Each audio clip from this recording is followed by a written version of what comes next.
बांग्लादेश में 6 साल पहले तख्तापलट की साजिश रची गई। तारिक रहमान ने आईएसआई के साथ मिलकर ये साजिश रची गई। जुलाई 2018 में बीएनपी और आईएसआई में डील हुई। लंदन में हुई बीएनपी के कार्यवाहक अध्यक्ष तारिक रहमान से मुलाकात। आईएसआई की शेख हसीना को प्रधानमंत्री के लिए से हटाने के लिए मिल रही है। खबरें ये बताती हैं कि 6 साल पहले ये मीटिंग हुई थी लंदन में। इस बात के बारे में आ गई है खबर। और सुमित चौधरी हमारे सहयोगी स्टूडियो में हमारे साथ मौजूद है, उनसे बात करते हैं। सुमित, जिस बात के बारे में आप जिक्र भी कर रहे थे कि बीएनपी और आईएसआई के बीच कोई डील हो सकती है, देखिए खबर भी सामने आ गई है कि लंदन में एक मीटिंग हुई 2018 में और उसी मीटिंग में तख्ता पलट की ये पूरी साजिश रची गई। बिल्कुल, देखिए इसकी शुरुआत कोई 1 महीने या 2 महीने पहले, इसकी शुरुआत करीबन 6 साल पहले 2018 में कर ली गई थी। देखिए आईएसआई लगातार इस फिराक में थी कि उसको शेख हसीना का तख्ता पलट करना है। लगातार पाकिस्तान और आईएसआई अपने पैर बांग्लादेश में नहीं पसार पा रही थी, इस्लामिक ग्रुप को, जिहाद ग्रुप को वो सपोर्ट नहीं कर पा रही थी। इसी वजह से उन्होंने तारिक रहमान को चुना। और तारिक रहमान इसलिए क्योंकि ना सिर्फ वो 2008 से देश से बाहर थे, बल्कि लगातार उनकी जो बीएनपी पार्टी थी वो एक हाशिए पे चली गई थी। ऐसे प्लेयर को चुना, ऐसी पार्टी को चुना जिसके ऊपर कोई शक ना हो। और यही वजह है कि देखिए 2018 के अंदर सबसे पहली मीटिंग लंदन में की गई, उसके बाद सऊदी अरेबिया के अंदर दूसरी मीटिंग की गई और उसके बाद मल्टीपल मीटिंग्स की गई यूरोप के कई देशों में। और आईएसआई ने इसके लिए जावेद मेहंदी करके एक शख्स हैं जो आईएसआई के कमांडर है, उनको चिन्हित किया, उनको चुना। और वो लगातार इस कोऑर्डिनेशन में थे कि तारिक रहमान के साथ वो क्लोज कोऑर्डिनेशन में रहे। जमात का जो स्टूडेंट विंग है उसको चुना गया इस प्रोटेस्ट को मोबिलाइज करने के लिए, स्टूडेंट्स को मोबिलाइज करने। तो आप मानिए कि 6 साल पहले ही इसकी शुरुआत कर ली गई। पैसे, फाइनेंशियली उनको सपोर्ट, लॉजिस्टिकली हर तरीके से सपोर्ट किया गया। और इंपॉर्टेंट ये है कि तारिक रहमान खालिदा जिया के बेटे हैं सबसे बड़े, और लगातार वो 2008 से बाहर है। उनको कई बांग्लादेश के अंदर कई मामलों के अंदर उम्र कैद की सजा थी। तो निश्चित तौर पर उनका बांग्लादेश आने का कोई भी ऐसा सीन नहीं बन पा रहा था। वो लगातार देश से बाहर थे और यही वजह है कि वो इस साजिश में शामिल हुए। और माना यह जा रहा है कि आईएसआई के कहने पर ही इस सारी प्रोटेस्ट को, इस सारी एंटी गवर्नमेंट आप कह सकते हैं कि प्रोटेस्ट को स्टार्ट किया गया, इसको फंड किया गया। और एक तरीके से स्टूडेंट के साथ साथ दूसरे प्रेशर ग्रुप्स को तैयार किया गया कि जब भी ये मूवमेंट अपने अग्रेसिव बिहेवियर उस पर आए तब इसको और ज्यादा फ्यूल किया जाए, और ज्यादा इसको मोबिलाइज किया जाए। लेकिन इसमें सबसे बड़ा लैप्स जो हुआ वो था बांग्लादेश की इंटेलिजेंस एजेंसीज का, जिसको ये बात पता थी, लेकिन पीएमओ को यानी शेख हसीना को इसके बारे में जानकारी, आधी अधूरी जानकारी दी गई। लगातार जब भी शेख हसीना, आप मानिए कि 2000 जमात इस्लामिया को सपोर्ट करती, हिंदुओं पर हमले का जमात का पुराना इतिहास रहा है। ऐसे में सवाल उठ रहे हैं कि क्या बांग्लादेश हिंदुओं के लिए नर्क बन जाएगा? क्या बांग्लादेश दूसरा पाकिस्तान बन जाएगा? तो शेख हसीना का इस्तीफा हो चुका है, बांग्लादेश शेख हसीना को छोड़ना पड़ा। इसके अलावा तख्तापलट के बाद भारत में मौजूद हैं शेख हसीना, जिसकी पूरी अपडेट बता रहे हैं हमारे सहयोगी हिंडन एयरबेस से रिपोर्ट करके आपको बता भी रहे थे, जहां की मुलाकात अजीत डोभाल से हुई है। बिल्कुल, अजीत डोभाल से मुलाकात हुई, इसके मायने क्या है ये भी आपको बताएंगे। चौथा अपडेट ये है कि विदेश मंत्री एस जयशंकर ने प्रधानमंत्री मोदी को पूरी जानकारी दी है कि वहां पर हालात किस तरह के हैं, और बहुत मुमकिन है कि कल संसद के अंदर एस जयशंकर अपनी बात भी रखें। तो वहीं बांग्लादेश में उपद्रवियों का हंगामा है, तोड़फोड़ जारी है। वो तस्वीरें एक्सक्लूसिव तरीके से राम हम लगातार अपने दर्शकों को दिखा भी रहे हैं। बिल्कुल, और बांग्लादेश की संसद पर प्रदर्शनकारियों का कब्जा हो गया है। ढाका में प्रधानमंत्री आवास में उपद्रवियों ने घुसपैठ की है। सिर्फ घुसपैठ नहीं की, वहां से छोटी छोटी चीजें ले गए। और यह बताता है आनंद जी कि कितनी गंभीरता इनके प्रदर्शन में है। आप कहीं जाएंगे, व्यवस्था के खिलाफ प्रदर्शन कर रहे हैं। जिस प्राइम मिनिस्टर के खिलाफ आप प्रदर्शन कर रहे हैं उसको आपने हटा दिया, देश छोड़कर जाने के लिए मान ली मजबूर कर दिया, लेकिन फिर वहां से आप गिलास और चम्मच लेकर जा रहे हैं। यह अराजकता है और एक कट्टरपंथ की अराजकता है। इसके पहले तालिबान शासन में यही चीज हमने देखी, श्रीलंका में ये देखी, बांग्लादेश में यही है। और अब अपडेट ये है कि बांग्लादेश में अब अंतरिम सरकार बनने का प्रोसेस शुरू हो रहा है। और केंद्र में कौन है? केंद्र में है बांग्लादेश की आर्मी चीफ ने जब प्रेस कॉन्फ्रेंस की थी तो ये साफ इंडिकेट कर दिया था कि बहुत जल्द अब अंतरिम सरकार बनाने की जो कार्रवाई है वो औपचारिक शुरू कर दी जाएगी। और भारत में क्या हो रहा है ये भी आपकी नजर होनी चाहिए, इसीलिए हम आपको बता रहे हैं कि भारतीय सेना और एयरफोर्स अलर्ट मोड पर है। भारत और बांग्लादेश की जो सीमा है तकरीबन 4000 किलोमीटर से लंबी, वहां पर अलर्ट बढ़ा दिया गया है ताकि किसी भी तरह की घुसपैठ वहां पर ना हो सके, किसी तरह की। आगे वीडियो में देखते हैं और जानते हैं कि कैसे शेख हसीना भारत में पहुंची। गाजियाबाद में लोकेटेड है हमारा हिंडन एयरबेस और वहां बताया जा रहा है कि सेना के कुछ अधिकारियों ने उनको रिसीव किया है। C-130 जो कि ये बांग्लादेश की सेना का विमान है, ये अमेरिका से बाकायदा लिया गया था। हिंडन एयरबेस पर ये विमान पहुंचा। शेख हसीना अभी हिंदुस्तान की सरजमी पर मौजूद है और हमें सूत्र बता रहे हैं कि कुछ ही देर में वो लंदन रवाना होंगी क्योंकि वहां उनकी बहन रहती हैं।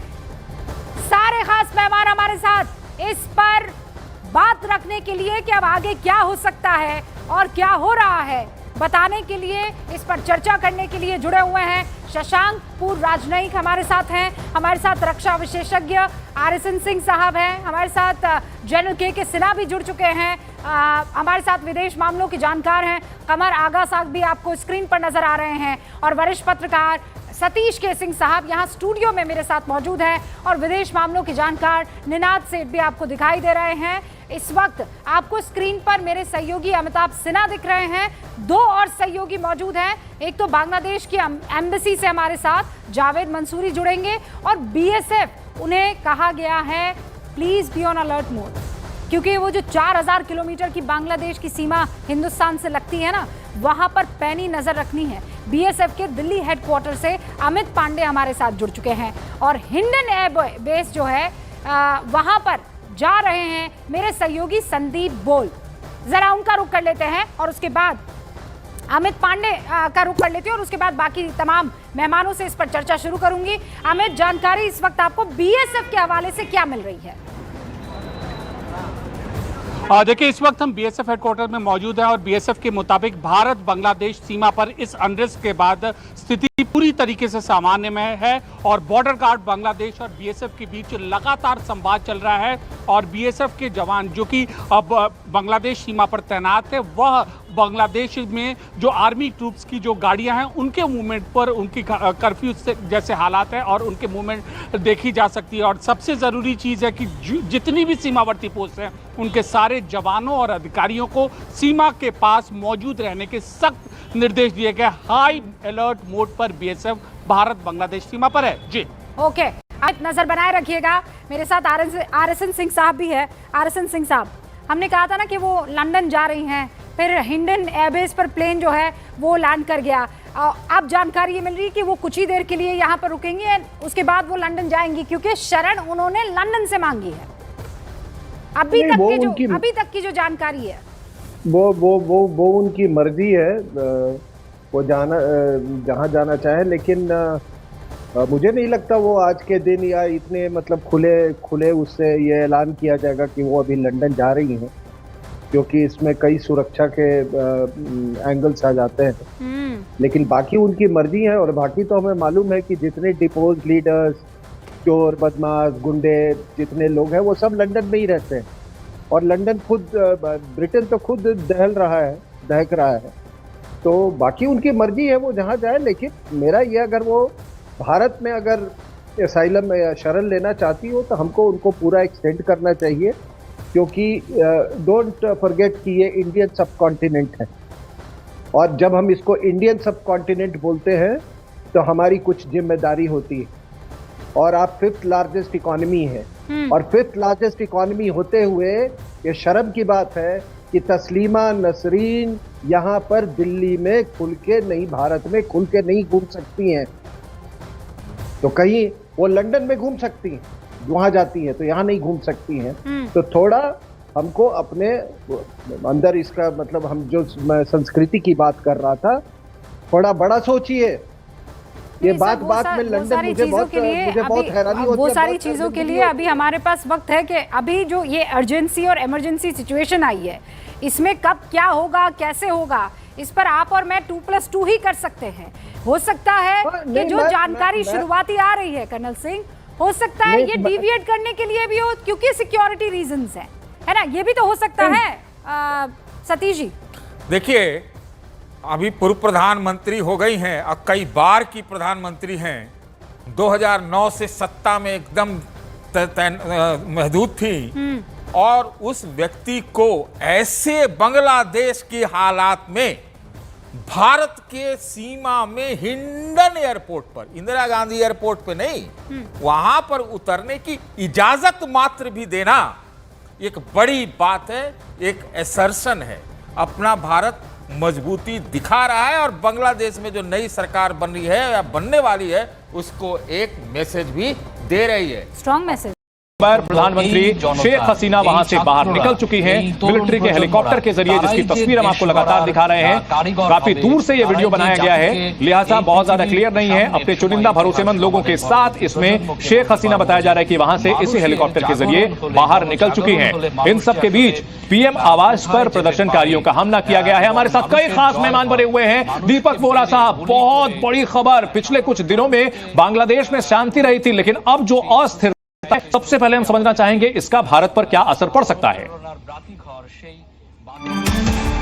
और बोरा साहब, माफी के साथ आपको रोकना चाहूंगा, एक बड़ी खबर और आ गई है। सेना प्रमुख नेताओं के साथ बैठक कर रहे हैं, सभी दलों के नेताओं के साथ बैठक कर रहे हैं। बैठक के बाद देश को संबोधित करेंगे। इस वक्त की बड़ी खबर, अब सवाल यह उठता है कि जो वहां की प्रमुख नेता हैं वो तो बाहर निकल चुके हैं, ऐसे में अब जो ये बैठक हो रही है किन नेताओं के साथ हो रही है? क्या इसमें जो शेख हसीना की पार्टी है उसके भी नेता लोग शामिल हैं, सभी दल के नेता अगर हैं, या सिर्फ विपक्षी पार्टियों के साथ बैठक हुई है, या सत्ताधारी बैठक दल के जो नेता हैं वो भी इस बैठक में हैं? सेना प्रमुख ने नेताओं के साथ बैठक की है, ये बड़ी खबर।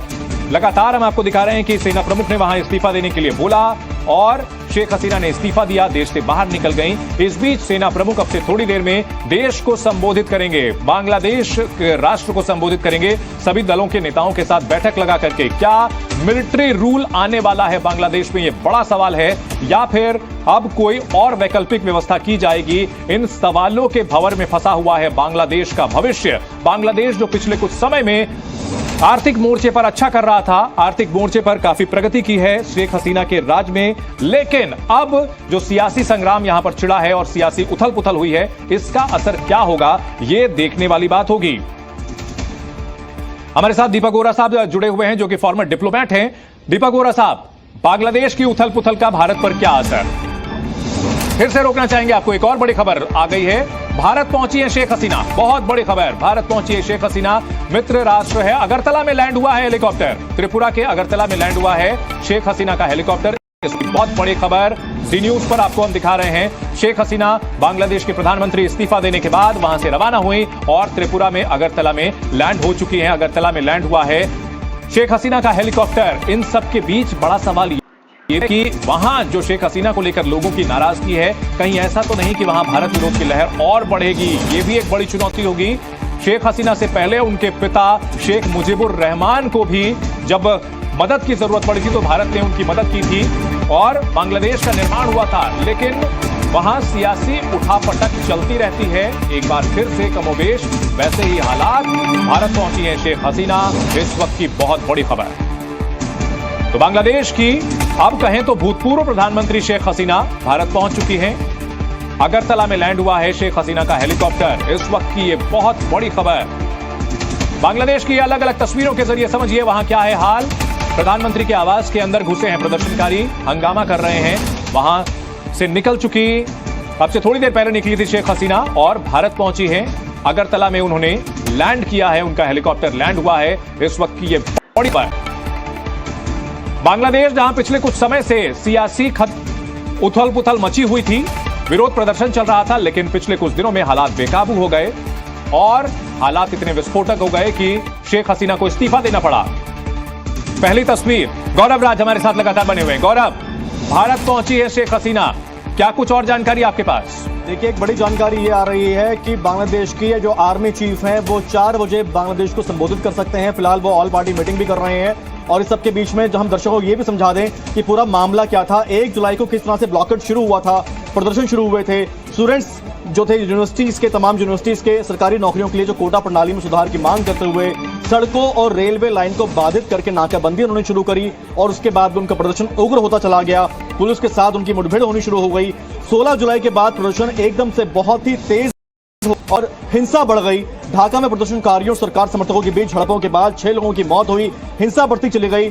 शेख हसीना ने, सरकार ने देश भर में स्कूलों, विश्वविद्यालयों को बंद कर दिया।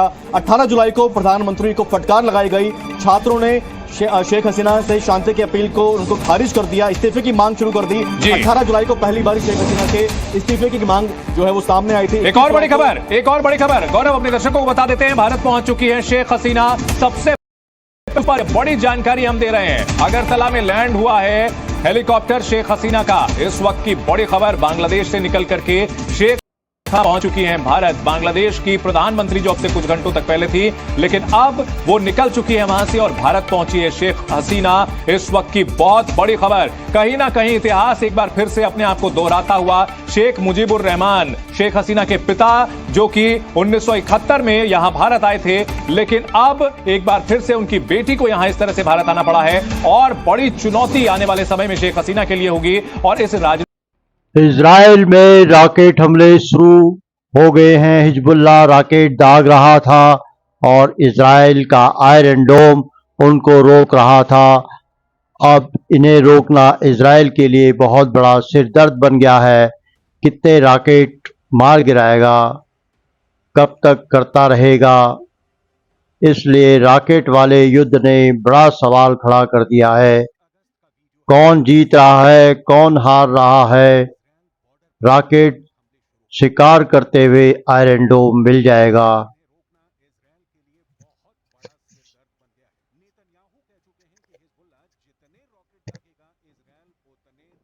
मार गिराएगा। सवाल है कि इजराइल ऐसा कब तक करता रहेगा, क्योंकि इजराइल के खिलाफ मोर्चे 1 नहीं, 2 नहीं, 3 नहीं, बल्कि 4 हैं। इसलिए रॉकेट वाले युद्ध ने बड़ा सवाल खड़ा कर दिया है। इस युद्ध में कौन जीत रहा है, कौन हार रहा है, इसका जवाब आपको चौंका देगा। 1, 2, 3, 4 गिनते रहिए। आपको 5-10 नहीं, बल्कि पूरे 16 रॉकेट शिकार करते हुए आयरन डोम मिल जाएगा। जी हाँ, इस हमले में हिजबुल्लाह के 16 रॉकेट इजराइल ने मार गिराए। एक भी रॉकेट इजराइल के एयर डिफेंस सिस्टम आयरन डोम से नहीं बच पाया। लेकिन फिर वही सवाल, रॉकेट हमले कब तक रोकता रहेगा इजराइल? क्या ईरान ने इजराइल को चकरघिन्नी युद्ध में फंसा दिया है? क्या ईरान ने इजराइल की एयर डिफेंस बैटरी फेल करने की तैयारी कर ली है? क्या इजराइल के खिलाफ ये ईरान का शॉर्ट सर्किट प्लान है? מדינת ישראל נמצאת במלחמה רב-זירתית נגד ציר הרשע של איראן. אנחנו מכים בעוצמה בכל אחד מזרועותיו. אנחנו ערוכים לכל תרחיש, הן בהגנה והן בהתקפה. ואני חוזר ואומר לאויבינו, נגיד ונגבה מחיר כבד על כל מעשה תוקפנות נגדנו, מכל זירה שהיא. इजराइल का आसमान रोज ऐसी रोशनी से जगमग होता है। कभी उत्तर की तरफ से हिजबुल्लाह रॉकेट फायर करता है, कभी गाजा की तरफ से बचा खुचा हमास का रॉकेट दस्ता एक्टिव होता है और फिर इसके जवाब में इजराइल एक्टिव करता है आयरन डोम। और फिर इजराइल के आसमान पर नजर आता है ये नजारा। लेकिन हर हमले को रोकने के लिए इजराइल का एयर डिफेंस बहुत महंगा साबित हो रहा है। हिजबुल्लाह का एक रॉकेट कुछ $1000 का होता है, जबकि उसे रोकने वाली मिसाइल लाखों डॉलर की होती है। यानी 1 लाख रुपए की कीमत वाले रॉकेट या तोप के गोले को रोकने के लिए आयरन डोम से 2 मिसाइल फायर की जाती है। इनकी कीमत रेंज के हिसाब से 70 लाख से 1 करोड़ रुपए हो सकती है। युद्ध लड़ने की इतनी बड़ी कीमत हैरान करती है। ऐसे में क्या नेतन्याहू इस हथियार की इतनी बड़ी कीमत चुका सकते हैं? ये बड़ा सवाल है।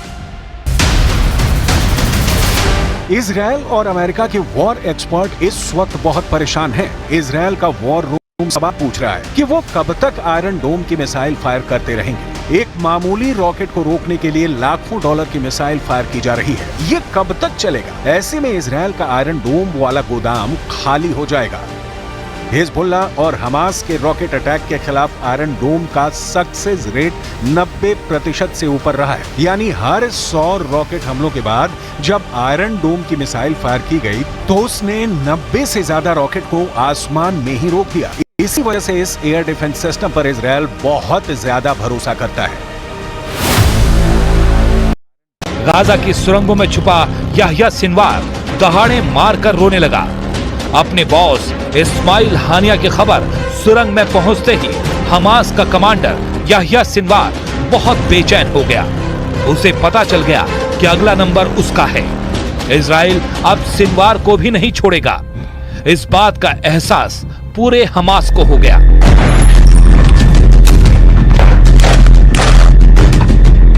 क्या हानिया के मरने से गाजा में हमास की भी मौत पक्की है या उसकी लड़ाई जारी रहेगी? गाजा के अलावा दूसरा मोर्चा लेबनान बॉर्डर है, जहां हिजबुल्लाह बेरूत में इजरायली हमले के बावजूद लगातार आक्रामक है। लेकिन हानिया की मौत से दूसरा झटका हिजबुल्लाह को लगा।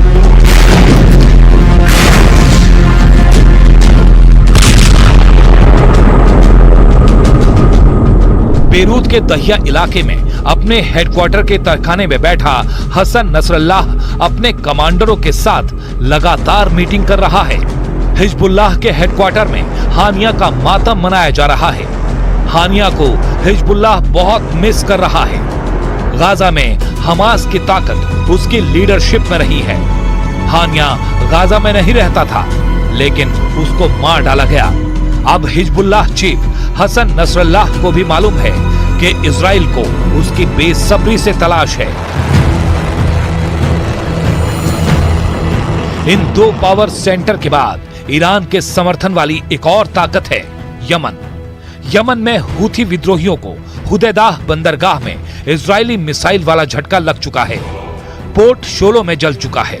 लेकिन अब ईरान में हानिया के मर्डर के बाद यमन में भी खतरे की नई घंटी बजने लगी है।